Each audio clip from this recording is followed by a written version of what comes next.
Maybe your needs change. Maybe you need cash flow now, but more important later is that you have more things that are completely paid off, in your real estate or in your portfolio. Do you have any insurance products like life insurance products or other things? So are you looking at any products in the stocks and bonds? What do you have?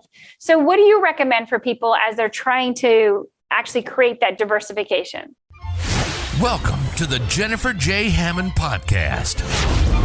Jennifer is a licensed realtor, educator, speaker, and best-selling author. Jennifer's goal is to help you find your yay in every day. Hello. This is Jennifer J. Hammond. I'm so excited. As you know, anytime we can have someone who's going to help us make good decisions in real estate, good decisions with our money, our finances, I'm super excited. So our next guest, Eunicia Peret, she's here. She is an accomplished wealth strategist and business owner with over 15 years of experience in the financial services industry.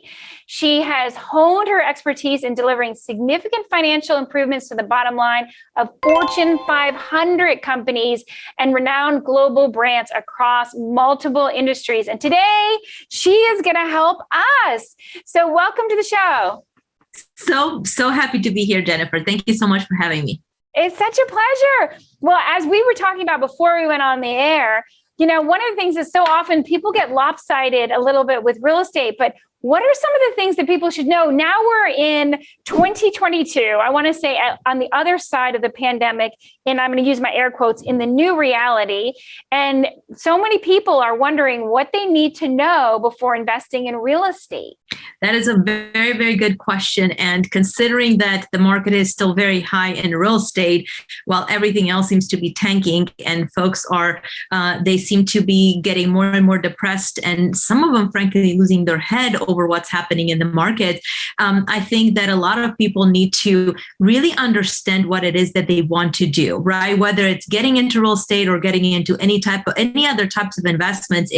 My philosophy is we shouldn't follow the herd mentality. Just because our neighbor, our friend, somebody else does it does not mean that we should do it too. A prime example with real estate specifically, looking at where we're at, whether we're sitting on a bubble or not, arguably we've been for several years.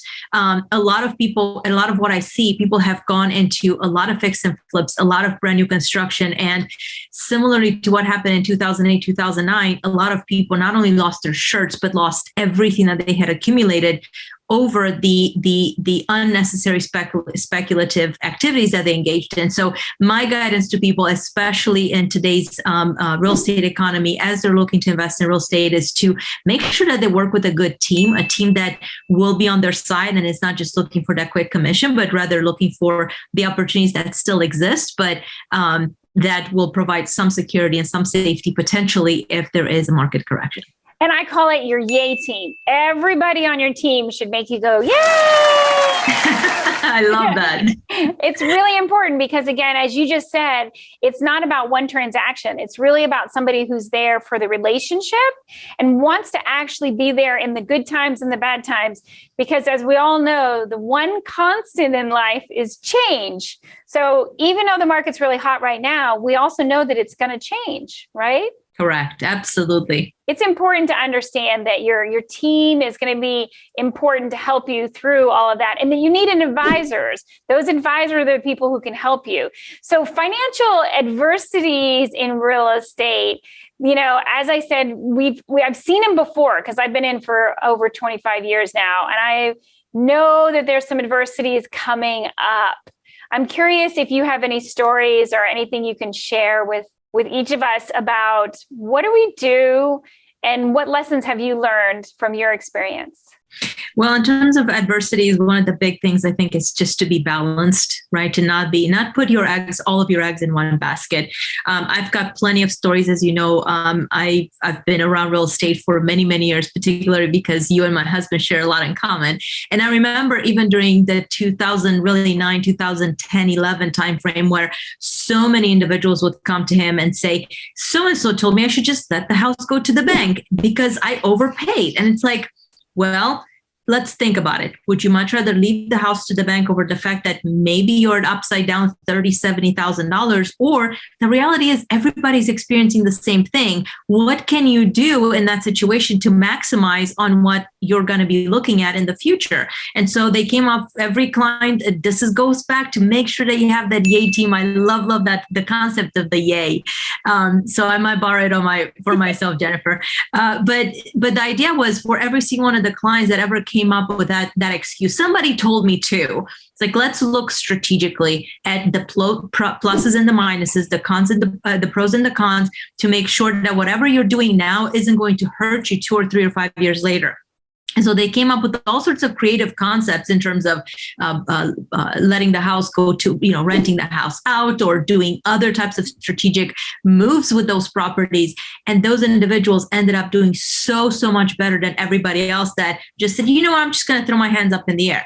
Right. So alongside with having those strategies and making sure that you have a team that can truly advise you and think outside of the box for and with you, is also the idea of being diversified. Because when you're diversified and you know that, hey, something might happen with the real estate market, if you're diversified in other asset classes, the sting doesn't feel as bad, and you're able to be more agile, and you're able to make better, more informed decisions when huge opportunities come, because everybody else is freaking out. And now you can go in and actually see potentially huge results over a short period of time. I agree. And first of all, the yay is meant to be shared worldwide. So first of all, share it everywhere you go and share it with all of your clients.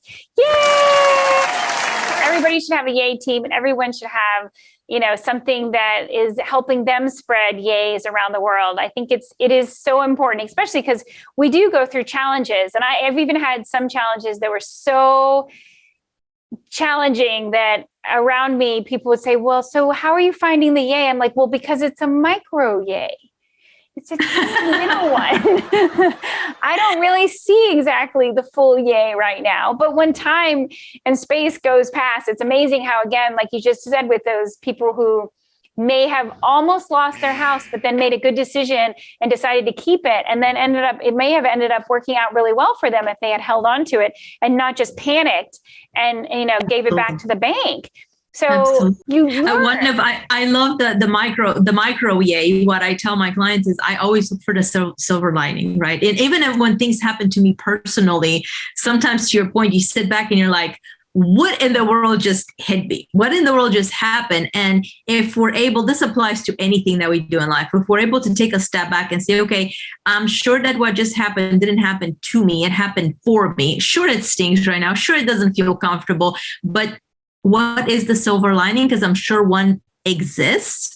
A beautiful thing happens, whether it's sooner or later, that silver lining will come through. And when it comes through, you're going to have a pretty major yay and pretty major smile on your face. But you do have to sometimes write the hard times and just look for that silver lining or the micro yays. The micro yays. You got to find the micro yays. And again, as we go through the ups and downs, and one of the things you talked about also diversification with real estate, even I have found sometimes people put all their eggs in one basket, and I'm like, whoa, wait a minute, and sometimes that's their home. Now everybody wants to have a home that's their castle. I totally understand that. But we also want to have a way that we can look at our real estate investing in a way that it's diversified and look at other things. And one thing that I think is important is that, as you said, not all the eggs in one basket, but also looking at the future, because again, everything changes and maybe your needs change. Maybe you need cash flow now, but more important later is that you have more things that are completely paid off, in your real estate or in your portfolio. Do you have any insurance products, like life insurance products or other things? So are you looking at any products in the stocks and bonds? What do you have? So what do you recommend for people as they're trying to actually create that diversification? First and foremost, they really have to dig deep to understand what is it they're most prone to be able to handle, right? If a lot of people, and especially what's happening with the markets right now, everybody that made money hand over fist in the market the last few years is now kind of looking at what's happening in their portfolios, and they're going, well, maybe I should have gotten out sooner. Maybe I'll just liquidate and not get back into it because this is too much, right? And I've seen cases where people gave back just about everything that they've gained over the last couple of years, over the last almost 5 years, right? Taking all the pluses and minuses. And so now they're looking and they're sitting there thinking, well, in the last 5 or 7 years, my money barely grew. What now? Because last year I was so up high and I was so happy with the market, and everybody wanted to become an overnight transactional investor. And what I tell my clients is that when it comes to investments, they really need to understand what is it that they feel comfortable with.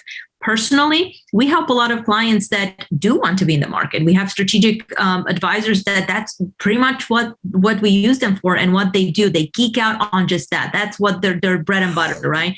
But it's also the integrity behind it. The integrity to be able to tell the client, listen, it's not about securities or life insurance or real estate or anything else, but rather helping them understand what helps them sleep at night without losing sleep, and what's going to make them happy with whatever happens with the market, whatever happens with their money, and that give them the confidence that things will be okay. And so I can't tell you that it's one thing or another.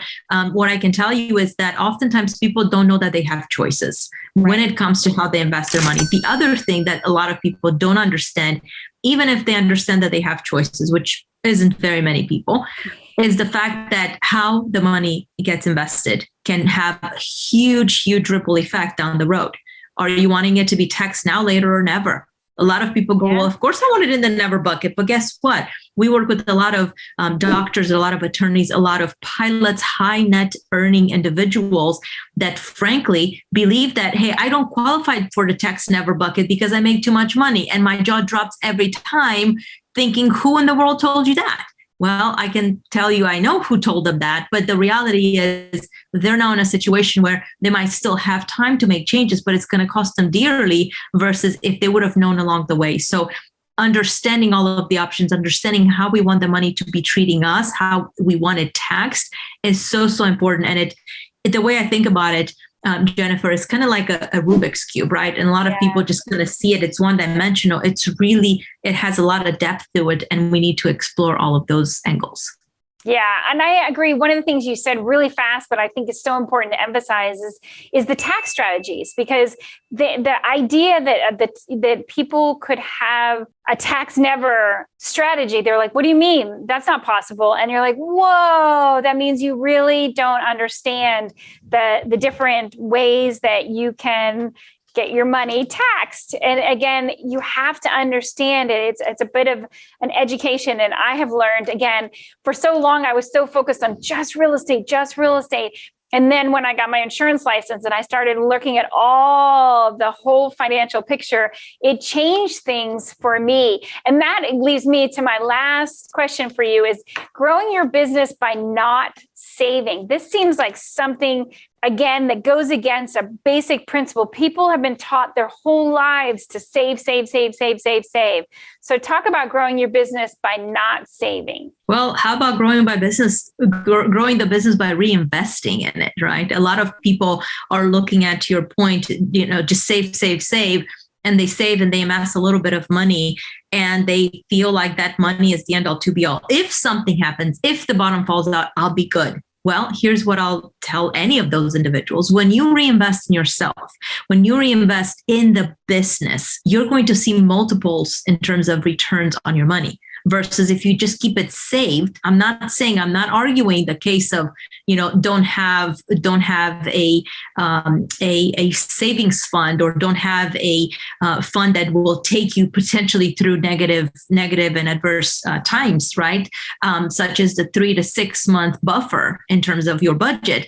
But what I do tell people is you have to reinvest if you want to go faster. And so that's something that I learned early on. And it's not easy at the beginning. At the beginning, I think most business owners would argue that it feels like they're investing so much more in the business, but there has to be that balance, right? Where you're investing in the business. Don't forget to pay yourself, but don't look at the paying yourself as saving. Just find the balance between how the money moves, because when you find the balance, you're going to find ways to ultimately optimize that money as well. And that's really critical, is having that balance. And that's the balance of everything, is understanding that not only the tax strategies, the reinvesting in your business, but also, as we say, building that yay team of all those people around you who can give you the advice you can weigh yourself and make your own decisions. And as I always say, make very good financial decisions for you and your family and for the generations to come. Because when you really want to build wealth, you can build generational wealth. So often overlooked.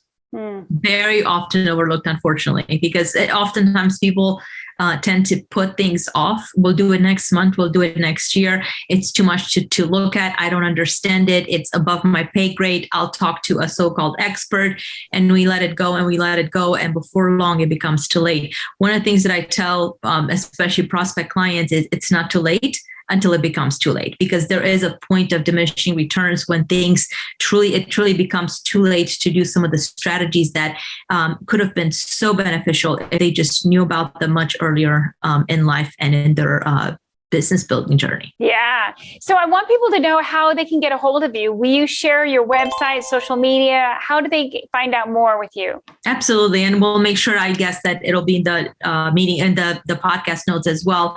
They can find us at www.empoweredfinancialplanner.com. We are also on social media. You can find us under Eunicia Peret, Instagram, LinkedIn, Facebook, etc. We welcome you to reach out to us. And if you're interested in what are some of the mindset shift things that perhaps you should be thinking about when it comes to wealth optimization, check out a quick read. It's the 5 pitfalls to avoid in terms of building wealth so that you don't outlive your money. You can find that at www.empoweredfinancialplanner.com/pitfalls. Very nice. And as you know, I like to end my every episode with a yay. So I'm going to ask you to lift your voice with me and say yay. Okay? That's good. 3, 2, 1. Yay! Hi, I'm Jack Canfield. You may know me as the co-author of the Chicken Soup for the Soul.